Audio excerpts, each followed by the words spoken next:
आपके menses irregular हैं, आपको एक्नी है, आपके फेस पे बाल आते जा रहे हैं, बाल ज्यादा नहीं हो रहे तो मोटे होते जा रहे हैं। ओरिजिनली लाइक मुझे लग रहा है कि हम शुरू से रोटी खाते आ रहे हैं। रोटी बनाते हुए क्या प्रिकॉशंस लेंगे? मैम होल ग्रेन खाएं, होल ग्रेन छाने ना आटे को प्री मैरिटल टेस्टिंग अब कंपल्सरी है, जाना चाहिए आपको। कोई शर्म नहीं, मुझे नहीं लगता महसूस करनी चाहिए।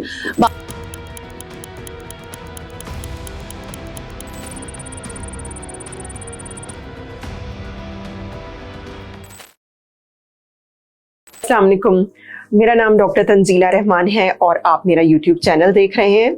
मैं कंसल्टेंट गायनेकोलॉजिस्ट हूँ। आपकी इंफॉर्मेशन, नॉलेज और आपकी बेहतरी के लिए YouTube वीडियोस बनाती हूँ।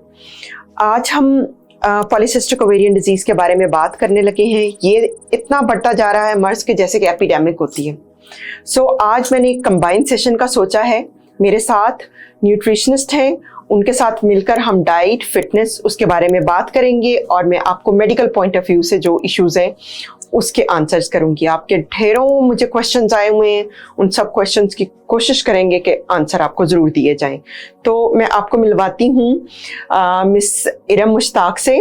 She is consultant nutritionist and fitness trainer. She works at Tanveer Medical Complex, Synergy and different fitness centers and ये अपनी सर्विसेज इन सेंटर्स पर देती हैं। आज आपको गाइड करेंगी सारा इसके बारे में कि आप पीसीओ के जो पेशेंट हैं वो अपनी फिटनेस पे कैसे तवज्जो दे सकते हैं। अस्सलाम वालेकुम, thank you so much doctor Tanzila, it's honour to have you. Definitely ma'am, आप बिल्कुल ठीक कह रहे हैं कि पॉलीसिस्टिक ओवरीज बहुत ज़्यादा कॉमन होती जा रही है फीमेल्स में आफ्टर मैरिज, बिफोर मैरिज, और इसको ट्रीट करना बहुत बहुत ज़रूरी है। So I think so is not just a nutritionist part, is not just a gynaecologist part. इसको डेफिनेटली एक गायनेकोलॉजिस्ट, एक न्यूट्रिशनिस्ट मिल के जो है वो ट्रीट करते हैं। बेसिकली मल्टी डिसिप्लिनरी अप्रोच है। ये बीमारी ऐसी है कि इसका कोई एक एस्पेक्ट नहीं है, एक पहलू नहीं है। ये डिफरेंट तरीकों से खवातीन को, लड़कियों को डिस्टर्ब करती है। इसमें डर्मेटोलॉजिस्ट का भी बड़ा रोल है, इसमें एंडोक्राइनोलॉजिस्ट का भी बहुत रोल है, न्यूट्रिशनिस्ट इसका वाइटल पार्ट है और गायनेकोलॉजिस्ट तो हैं। बिल्कुल बिल्कुल, वो तो आपको पता है फॉर डायग्नोज। अच्छा मैम, आज मेरे भी कुछ क्वेश्चंस हैं बीइंग अ गायनेकोलॉजिस्ट डेफिनेटली। तो मैं फर्स्ट ऑफ ऑल ये होता है कि हमें ऑडियंस को बताना है कि what is the difference between PCOD and PCOS. मुझे होता है कि एक फीमेल अगर आई है तो उसको ये पता हो, तो आप इसको कैसे करते हैं कि देखो, पॉलीसिस्टिक ओवरी जो होती है ना, लोगों के पास रैंडमली वो अल्ट्रासाउंड कराते हैं, अल्ट्रासाउंड पे आ जाता है कि आपकी पॉलीसिस्टिक ओवरी है और ये एक फाइंडिंग है, एक एस्पेक्ट है इसका। लेकिन जो पॉलीसिस्टिक ओवेरियन सिंड्रोम है, इसका मतलब ये होता है, पिकॉस बोलती हैं बच्चियां इसको, पीसीओडी बोलती हैं। ये इसका मतलब है कि आपकी ओवरीज में भी सिस्ट है, पॉलीसिस्टिक ओवरी है आपकी, साथ में आपको क्लिनिकली कोई अलामात आ रही हैं, सिम्टम्स, जैसे कि आपके मेंसेस इरेगुलर हैं, आपको एक्नी है, आपके फेस पे बाल आते जा रहे हैं, बाल ज्यादा नहीं हो रहे तो मोटे होते जा रहे हैं, आपके सर के बाल उतरते जा रहे हैं, जो स्किन के फोल्ड है वो डार्क होते जा रहे हैं, ठीक है, स्याही आती जा रही है, ठीक है। आपने जो टेस्ट कराए उन टेस्टों में जो मेल हार्मोन है वो ज्यादा होता जा रहा है। अच्छा मैम, टेस्ट जैसे कि आप बात कर रहे हैं, तो कौन से ऐसे लैब टेस्ट हैं जो आप रिकमेंड करेंगे कि ये करवाए जाएं फॉर डायग्नोसिस? एक तो डायग्नोसिस के लिए भी है ना, एक ये है कि फर्दर जब मैनेजमेंट करते हैं, ट्रीटमेंट करते हैं, तो आपको बेस लाइन भी चाहिए होती है कि आखिर खड़े कहाँ हैं आप और कितनी दवाई देनी है और किस डोज में देनी है। उसमें जो मेरा मैसेज है, जो हार्मोन्स होते हैं ना, वो follicle stimulating hormone, luteinising hormone होता है, ये फीमेल के मेंस्ट्रुअल साइकिल को कंट्रोल करते हैं। ये दो हार्मोन ये आपको बताएंगे जी कि आपका मेंसेस कैसा आएगा। इनका लेवल जो है ये हर सूरत आपको मेंसेस के डे 3, डे 4, ठीक है, तीसरे चौथे दिन जाके लैब में अपना टेस्ट कराएं। अगर ये दिन गुजर गए ना करें, फिर वो रिपोर्ट मुनासिब नहीं आएगी, वो बस पैसे खर्च होंगे, ठीक है। उसके बाद टेस्टोस्टेरोन हार्मोन है, प्रोलैक्टिन हार्मोन है, टेस्टोस्टेरोन मेल हार्मोन है। उसका टेस्ट कराया जाता है, उसका आपके मेंस्ट्रुअल साइकिल से कोई लेना देना नहीं है, जब मर्जी करा लें, ठीक है। और प्रोलैक्टिन हार्मोन है जो अपसेट करता है आपके मेंस्ट्रुअल साइकिल को, वो भी आप किसी भी वक्त करा सकते हैं, ठीक हो गया। हमारी सोसाइटी में बहुत कॉमन है थायराइड हार्मोन के जी प्रॉब्लम्स। जी बिल्कुल, yes. थायराइड हार्मोन के भी टेस्ट इसके साथ लाजमी होने चाहिए ताकि एसोसिएटेड कोई प्रॉब्लम तो नहीं चल रहा। फिर जब अल्ट्रासाउंड कराते हैं तो रेंडमली ना जाएं। अल्ट्रासाउंड आप अपने 11वें 12वें या 13वें दिन मेंसेस के जाकर कराएं। और अगर आपको वो कहते हैं पॉलीसिस्टिक ओवरी है तो प्लीज परेशान ना हो। पॉलीसिस्टिक का मतलब ये नहीं है कि वो जो पानी की थैलियां बड़ी खतरनाक है, वो सिर्फ हार्मोन्स की वजह से अपसेट हुआ है। एग्जैक्टली। और उनका अल्ट्रासाउंड पे आना जरूरी है पॉलीसिस्टिक ओवरी अनाउंस करने के लिए। खुद से ना सोचें, गूगल कर करके ना सोचें कि मुझे पॉलीसिस्टिक ओवेरियन सिंड्रोम है, डिजीज है। मैम आपके पास तो सेल्फ असेसमेंट से लोग आके कहते होंगे, लाइक फीमेल्स आती होंगी वो डायरेक्ट आपको कहती होंगी, मेरे पास भी आती हैं, कोई डायग्नोज नहीं होता, इवन दो सिर्फ इरेगुलर और प्रोलॉन्ग और मिसिंग मेंस्ट्रुअल साइकिल है ना, उस पे भी सेल्फ डायग्नोज करके आगे कहते हैं हमें पीसीओएस है, लेट्स स्टार्ट द ट्रीटमेंट। तो इसमें क्या लाइक वो इरम जैसे मैंने पहले बताया कि क्राइटेरिया डायग्नोसिस का, आप हर पेशेंट को पीसीओ लेबल नहीं कर सकते। हार्मोनल अपसेट बहुत सारे टाइप के हैं। बिल्कुल ठीक है, अगर आपके पीरियड्स में प्रॉब्लम आ रहा है तो जरूरी नहीं आपकी पॉलीसिस्टिक ओवेरियन ही है। एग्जैक्टली ठीक है, उसका कोई और रीजन हो सकता है, कोई और हार्मोन, जैसे मैंने बताया थायराइड बहुत बड़ा कल्प्रिट है। जी जी, थायराइड हार्मोन हो सकता है, सिंपल ओबेसिटी हो सकती है आपकी कि आपका वेट बढ़ रहा है, आपका वेट ही मेन कल्प्रिट हो सकता है। बिल्कुल ठीक है, आपका प्रोलैक्टिन हार्मोन हो सकता है। एग्जैक्टली। और बहुत सारी चीजें मैटर करती है मेंस्ट्रुअल साइकिल को अपसेट करने के लिए, जैसे आपका स्ट्रेस, सोने उठने की रूटीन, खाने पीने की रूटीन, ये सब चीजें आपको अपसेट कर सकती हैं। Okay okay good. अच्छा इरम, जैसे मेरे पास जब आते हैं वेट वाले पेशेंट तो मैं उनको रेफर करती हूँ आपको। आप बड़ा अच्छा मैनेज करती हैं उनको, थैंक यू सो मच। तो आज मेरे नाजरीन को भी बताएं कि जो पॉलीसिस्टिक ओवेरियन डिजीज के बच्चियां आपके पास, यंग बच्चियां आती हैं, तो आप उनको कैसे काउंसल करती हो कि वो वेट को रिड्यूस करें? क्योंकि जो पॉलीसिस्टिक ओवरी डिजीज के पेशेंट है उनका वेट जल्दी कम होता नहीं। ठीक है, वो वर्कआउट कर लेंगे, सब कुछ कर लेंगे, डाइट के बारे में भी उनके ढेरों ढेर क्वेश्चन है कि वो क्या खा सकती हैं क्या नहीं। सो आप एक बेसलाइन सा मुझे बताएंगी। एक पेशेंट ने मुझे क्वेश्चन किया था कि क्या कार्बोहाइड्रेट छोड़ ही दूं तो फिर क्या खाऊं? ठीक है, मुझे ब्रेड अलाउड नहीं है तो मैं तो नाश्ता ही नहीं करती। तो फिर ये वाले सवाल आ जाते हैं कि आप कार्बोहाइड्रेट्स के अलावा क्या खा सकते हैं? ओके डॉक्टर तंजीला, सबसे पहले तो ये होता है कि जब भी कोई पेशेंट आता है ना तो वो इस सोच के साथ या तो हमारे पास नहीं आता या आता है कि जी हमें फाके करवाएंगी, खाना पीना बंद करवा देंगी, और अगर खाना भी होगा तो उबली हुई सब्जियां और फीका खाना। नहीं, हमारी डेफिनेशन ये नहीं है। इट्स अ लाइफस्टाइल चेंजेस जो आपको पीसीओएस में चाहिए होते हैं। ठीक है, फॉर एग्जांपल आप कार्ब छोड़ें, ओके आपकी एक माइंडसेट है कार्ब छोड़ूंगी वेट कम हो जाएगा, ऐसा बिल्कुल भी नहीं है। ठीक है, बहुत सारी मैनेजमेंट होती है। समटाइम्स जैसे आप एक गायनेकोलॉजिस्ट के पास, किसी भी डॉक्टर्स के पास सेल्फ डायग्नोज करके चले जाते हो, वो आपको बताता है कि ये ऐसे नहीं है। इसी तरह हम न्यूट्रिशनिस्ट और डाइटिशियन आपको बताते हैं खुद से कार्ब छोड़ना या खुद से फाके करना, इट्स नॉट अ डाइट। ठीक है, अब हम बात करें कि इसको मैनेज कैसे करना। Okay ma'am, according to me, और जैसे मेरा एक पैटर्न है उसमें मैं कहती हूँ कि रूट को उसको देखा जाए। देखिए, इसमें हार्मोनल इम्बैलेंस आ जाता है। इसमें सबसे चीज तो आपको पता है कि हार्मोनल इम्बैलेंस है, जिससे आगे मैम इरेगुलर, प्रोलॉन्ग और मिसिंग मेंस्ट्रुअल साइकिल है। उसके अलावा मैम इंसुलिन रेजिस्टेंस बहुत है, ओबेसिटी है, हायर बीएमआई।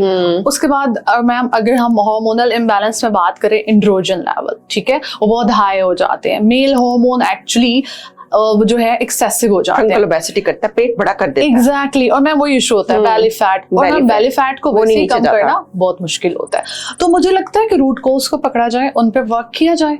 डेफिनेटली जब रूट कॉज ठीक कर देते हैं ना तो आगे सारे जो है ट्रीट करना वो इजी हो जाता है। अब मैम हम हार्मोन्स को ही अगर स्टार्ट करें कि हार्मोन्स पे कैसे वर्क, इंसुलिन रेजिस्टेंस पे कैसे वर्क किया जाए, तो आप कार्ब्स की बात कर रहे थे। तो मैम कार्ब्स हम जीरो नहीं कर सकते। हम किसी भी डाइट, किसी भी लाइन ऑफ ट्रीटमेंट, किसी भी क्लिनिकल और थेरेप्यूटिक डाइट में कार्ब जीरो नहीं कर सकते। और इंसुलिन रेजिस्टेंस में हमने कार्बोहाइड्रेट को मैनेज कैसे करना है, हाई ग्लाइसेमिक इंडेक्स वाले फूड को हमने कम करना है। Simple, it's very simple. उसमें मैम क्या आ जाता है, व्हाइट मेरे जो ऑडियंस है वो शायद नहीं अंडरस्टैंड कर पाएंगे। हाई ग्लाइसेमिक इंडेक्स वाले कार्ब्स कौन से होते हैं जिनको वो छोड़ दें? अच्छा मैम, उसमें आ जाता है, व्हाइट फ्लावर आ जाता है, जैसे हम ठीक मैदा, है, मैदे की रोटी ना मैदे की खाएं, रोटी। मैदे से बनी चीजें ना खाएं। एग्जैक्टली मैम, उसमें बिस्किट भी आ जाते हैं, उसमें पास्ता भी आ बिल्कुल, जाता है। बेकरी से जो चीजें आती हैं ना, एग्जैक्टली, मैं उनको गाइड करने के लिए अक्सर ये कहती हूँ, जो हाँ, बेकरी से खरीद के baking लाए ना, items, वो आपको मने व्हाइट फ्लावर, बेकिंग आइटम जितने भी हैं, उसमें बिल्कुल। पूरी भी आ जाते हैं, हाँ जो जी, अक्सर हलवा पूड़ियाँ भी उसमें ना खाएं। नान भी आ जाता है, ठीक है। इवन दो उसमें तंदूर की व्हाइट रोटी That's भी आ really जाती है, great. हाँ, ठीक है, हाँ। और उसमें स्वीट्स भी आ जाते हैं, हाँ, उनका भी तो देखिए मीठा। एक हाई मीठा आ जाता है। मिठा नहीं खाते। इवन दो मैं कहती हूँ जब आप पीसीओएस को ट्रीट कर रहे हैं ना मैम, तो हाई ग्लाइसेमिक ये है, इसमें आप ज्यादा मीठे फलों को भी कम कर दो। हाँ जी, डेफिनेटली वो भी मैम इंसुलिन क्या है, आपके ब्लड में ग्लूकोज का लेवल बहुत ज्यादा हो जाता है, ठीक है, तो डेफिनेटली ज्यादा मीठा और हाई लो ग्लाइसेमिक इंडेक्स इस पे आप चले जाएंगे। आप ज्यादा मीठे फल भी ना यूज करें कुछ टाइम के लिए। इरम, क्या पेशेंट रोटी खा सकते हैं?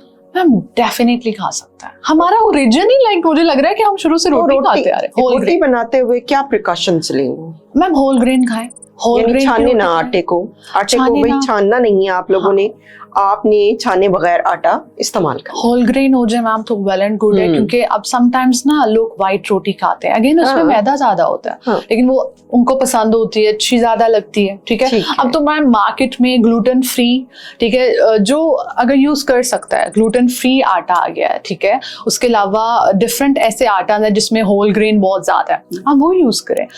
ग्लूटेन फ्री भी कुछ टाइम यूज करें, क्योंकि ग्लूटेन समटाइम इन्फ्लेमेशन करता है, inflammation is also a factor, क्योंकि वो इन्फ्लेमेटरी मार्कर आपके ब्लड में रिलीज करता है, उससे भी आपका पीसीओएस थोड़ा मिसमैनेज हो रहा है। अच्छा इरम, मुझे ये बताइए कि जो डेयरी प्रोडक्ट्स हैं उनको हम कैसे इस्तेमाल कर सकते हैं? ये बहुत कॉन्सेप्ट है कि दूध नहीं पी सकती जो पीसीओ के वाली बच्ची है, उसको दूध नहीं देना, फिर वो टीनेजर भी है तो उसको तो कैल्शियम भी चाहिए।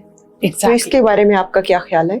अच्छा मैम, इसमें देयर इज अ कॉन्फ्लिक्ट कि पीना है, कुछ लोग मैम पी रहे हैं, दूध पी रहे हैं, चीज खा रहे हैं, दूध से बनी चीजें खा रहे हैं, उनको नहीं होता, कुछ लोगों को होता है। तो पहले तो एक सेल्फ ऑब्जर्वेंस करें कि क्या है, उसके बाद अगर तो आप पैकेज चीज और पैकेज्ड मिल्क यूज कर रहे हैं तो अब बिग नो, क्योंकि मैम उसमें एक तो प्रोसेस्ड भी हो गया और भी प्रिजर्वेटिव आ गए, तो वो और ज्यादा नुकसानदेह हो गया, ठीक है, a big no for that. और दूसरी बात क्या है, कैल्शियम है, विटामिन डी है, वो आप दूसरे रिसोर्स से ले लें, फूड के दूसरे रिसोर्सेज से, टैबलेट्स आती हैं, इंजेक्शंस आ रहे हैं उसके विटामिन डी के, और आप वो फूड सोर्सेज ज्यादा कर दे जिसमें कैल्शियम और विटामिन डी है, तो it's easy to manage vitamin D को और कैल्शियम को, it's not a big deal. ठीक है। आजकल ऑर्गेनिक फूड का बड़ा रिवाज है, क्या आप हमें बताएंगे ऑर्गेनिक फूड क्या होता है? अच्छा, ऑर्गेनिक फूड मैं एक सिंपल सी बात करती हूँ, जब आप मार्ट में या ग्रोसरी करने जाएं, जब आप उसका न्यूट्रिशन टेबल देखते हैं, तो अगर तो पढ़े, मैं तो कहती हूँ पढ़े, न्यूट्रिशन फैक्ट टेबल होता है हर पैकेज आइटम के पीछे, ठीक है, जो इंग्रेडिएंट आपके किचन में नहीं है ना, उसको नो कह दें, it's a very simple thing. Fat आपके किचन में है, कार्ब आपके किचन में है, प्रोटीन है, ठीक है, उस लेवल में जो आपके किचन में नहीं है ना, डिफरेंट होता है, कुछ ऐसी प्रोडक्ट होते हैं, प्रिजर्वेटिव होते हैं, अब इग्नो।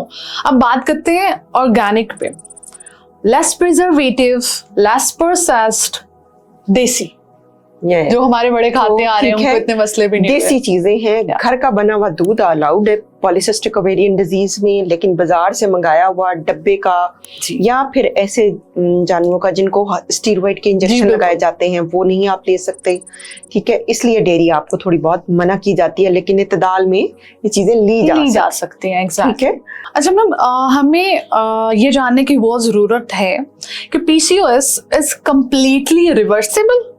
देखो, पीसीओएस जिसको पॉलीसिस्टिक ओवेरियन डिजीज है, अच्छा पीसीओ होता क्यों है? इसका एक जेनेटिक फैक्टर है, फैमिली में रन करता है, अगर एक बहन को है दूसरी बहन को भी हो सकता है, माँ को है तो बेटी को हो सकता है, और ये आपके अंदर जेनेटिक्स में, जब आप बदपरहेजी करेंगे, आप वेट गेन करेंगे, आपको पीसीओ तंग करेगा। ये शुगर की इसकी मिसाल ले लें, शुगर को आप कंट्रोल करते रहेंगे, वो आपको कुछ नहीं कहेगी, आप अनकंट्रोल छोड़ देंगे, दवाइयां छोड़ देंगे, तो वो आपको तंग करेगा। Again insulin resistance. इसमें बहुत इंपॉर्टेंट है ये कि क्योंकि ये टीनेज में अपेयर होता है, तो अपने बच्चों को, या फिर अर्ली 20s में लड़कियां आ जाती हैं, उनको कोई ना कोई अलामत आनी शुरू हो जाती हैं, सो लाइफस्टाइल चेंज ये सबसे इम्पोर्टेंट है। उसमें क्या है, सुस्त तर्ज जिंदगी को छोड़ दें, सिडेंटरी लाइफस्टाइल, एक्टिव रहें, एक्सरसाइज जरूर करें। एक्सरसाइज का मतलब मैम, जिम भी हो मेरी सकता है, आंसर जिम भी हो सकता है। एक्सरसाइज का मतलब वॉक हो सकता है। एक्सरसाइज का मतलब सीढ़ियां चढ़ना any है। kind of physical activity, yeah, definitely, active रहे, अपने बच्चों को exactly. एक्टिव रहने का। अच्छा मैम, इसमें ये है कि कम खाना और ज्यादा खाना दोनों उसको इफेक्ट कर रहे हैं। Not exactly. इसमें खाने पीने का रोल इतना नहीं है। इसमें बेसिकली जो मेटाबॉलिज्म है, जब आप उसको लो कर देते हैं, मेटाबॉलिज्म से मुराद है कि आपके जिस्म की ग्लूकोज बर्न आउट नहीं होती, वो आपके ऊपर चढ़ जाती है। ठीक है, खाने पीने में आप एहतियात हर सूरत जरूरी है। ये नहीं है कि पीसीओ के पेशेंट है तभी जरूरी है, एक हेल्दी लाइफस्टाइल के लिए जरूरी है। जंक फूड बहुत कॉमन हो गया। जंक फूड तो बहुत इफेक्ट कर, हाँ, जंक फूड इसको इफेक्ट कर रहा है। वो आपके अंदर एकदम से ग्लूकोज का लेवल बढ़ाता है और फिर उसके बाद कोई एक्सरसाइज नहीं, कोई एक्टिविटी नहीं, हार्मोन्स पे बहुत इफेक्ट करता है। वो फिर इफेक्ट कर जाता है, एंड्रोजन लेवल बहुत हाई हो जाना, जंक फूड। अच्छा मैम, हमारी प्रैक्टिस में there is a different researches के इवन दो कि अगर आपको पीसीओएस है तो आप कह लें कि इवन दो आप 8 to 10% बॉडी वेट डिक्रीज कर सकते हैं, तो ये 75% मैनेज हो सकता है। इतने से बिल्कुल बॉडी वेट रिड्यूस करने से गुड इन दिस। उसमें ये है कि इवन आपकी ओवुलेशन वापस आ जाती है। एग्जैक्टली। अगर आपको माँ बनने में प्रॉब्लम आ रहा है कंसीव तो आप कंसीव भी कर सकती हैं। एग्जैक्टली। सिर्फ वेट रिडक्शन से। कंसीव मैम, इस तरह कंसीव करने से ये एक टैबू है या मिथ है कि भाई अगर तो हमें पीसीओस है हम तो कंसीव ही नहीं कर सकते? ये भी है एक सोसाइटी में। पीसीओ के डिफरेंट स्पेक्ट्रम है। पीसीओ अगर आपकी ओवुलेशन को यानी एग हैचिंग को सप्रेस कर रहा है, खत्म कर रहा है, फिर मुश्किल हो जाता है। लेकिन ऐसे नहीं होता, किसी भी खातून के सारे साइकिल में ओवुलेशन ना हो, ये अनयूजुअल है, कभी ना कभी हो जाती है। सो पॉलीसिस्टिक ओवेरियन डिजीज जो फुल ब्लोम्ड है, जिनको मोटापा भी है, सब कुछ है, वो भी कंसीव कर जाती है। एग्जैक्टली। और ये ट्रीटेबल है, बड़े आराम से ये ट्रीट हो जाता है। ठीक है, लेकिन पॉलीसिस्टिक ओवेरियन डिजीज वाले पेशेंट जब उनकी शादी होती है तो यूजुअली मैं एडवाइस करती हूँ कि 6 महीने बस देखें। आप डायग्नोस्ड केस है, 6 महीने ट्राई कर लें स्पॉन्टेनियसली, नहीं तो आप अपने डॉक्टर से हेल्प सीख कर लें, उसको जाके मिलें और उससे एडवाइस लें कि आपको कितना हेल्प की जरूरत है और आपको कितना अब दवाइयों पर डाला जा सकता है। क्योंकि हम जितना अर्ली डायग्नोज करके ट्रीटमेंट स्टार्ट कर देते हैं, मैनेज करना इजी होता है, बाद द टाइम मुश्किल होता जाता है। और मैं तो ये भी हमेशा मैं रिकमेंड करती हूँ, कोई भी मदर आती है मेरे पास तो मैं कहती हूँ कि जिस तरह आप अपनी बेटी की शादी की दूसरी तैयारियां करते हैं, इस तरह आपको अपनी बेटी की शादी की ये वाली भी तैयारी करनी चाहिए। गो टू द डॉक्टर, आप एक अल्ट्रासाउंड करवाएं, जैसे आपने बताया कि प्री मैरिज टेस्टिंग कह सकते हैं आप। प्री मैरिटल टेस्टिंग है, ये डॉक्यूमेंटेड एक टेक्निक है। इसमें बोथ पार्टनर्स, लड़के लड़कियां, that's good, before going into marital relationship आप फैमिली बनाने जा रहे हैं, हाँ जी, तो अपना चेकअप जरूर, it's very compulsory. Pre marital testing mandatory है, ताकि आपके अंदर कोई रिस्क फैक्टर है तो वैलिडेट हो सके। और दूसरा ये कि हमारी सोसाइटी में कजन मैरिज बहुत कॉमन है, उसके लिए भी बहुत मैंडेटरी। प्री मैरिटल टेस्टिंग अब कंपल्सरी है, जाना चाहिए आपको। कोई शर्म नहीं, मुझे नहीं लगता महसूस करनी चाहिए। बाद की डिफिकल्टीज को फेस करने से अच्छा पहले हैंडल हो जाती है चीजें, वर्कआउट कर ले। मैम फॉर एग्जांपल पीसीओएस को अगर आफ्टर मैरिज ट्रीट करना और बिफोर मैरिज ट्रीट करना, देयर इज अ डिफरेंस कि पहले ट्रीट कर लें तो इजी टू मैनेज होता है या बाद में? पीसीओ को जितनी, या किसी भी बीमारी को, पीसीओ को जितनी जल्दी आप एड्रेस कर लेंगे वो बेहतर है। वो बेहतर है, उसमें मैरिज का कोई रोल नहीं है। आपको, क्योंकि ये डिफरेंट स्पेक्ट्रम करती है, ये 20s में और प्रॉब्लम आपको करेगी, 30s में आपको, और 30s में ये आपको शुगर का मरीज बना देगी। ठीक है, आपको बच्चेदानी का कैंसर हो सकता है, हाई ब्लड प्रेशर डेवलप हो जाता है। ठीक है, इन पेशेंट्स के अंदर जो कोलेस्ट्रॉल लेवल है वो बहुत हाई हो जाता है, तो इनको हार्ट प्रॉब्लम हो सकता है। तो इट्स मींस कि अगर आपने कंसीव कर लिया और आपके बच्चे भी हैं और अगर आपको बाद में भी पीसीओएस है, भी आप अपना लाइफस्टाइल इजी कर लेंगे तो आपको, लेकिन आप उसको ट्रीट करो। समटाइम्स ओके बच्चे हो गए, कंसीव कर लिया, आप क्या ट्रीट करना है? तो आई थिंक सो कि जैसे आप ये रिस्क फैक्टर बता रहे हैं फॉर फ्यूचर, तो इसको हर हाल में ट्रीट करना जरूरी है। ओके, ठीक है। होपफुली इस सेशन के बाद आपकी इंफॉर्मेशन में इजाफा हुआ होगा। मेरे चैनल को लाइक करें, सब्सक्राइब करें। नीचे इरम मुश्ताक का नंबर दिया हुआ है, अगर आप उनसे कंसल्ट करना चाहते हैं अपनी ओबेसिटी के बारे में, पीसीओ के बारे में, तो आप उनसे अपॉइंटमेंट ले सकते हैं।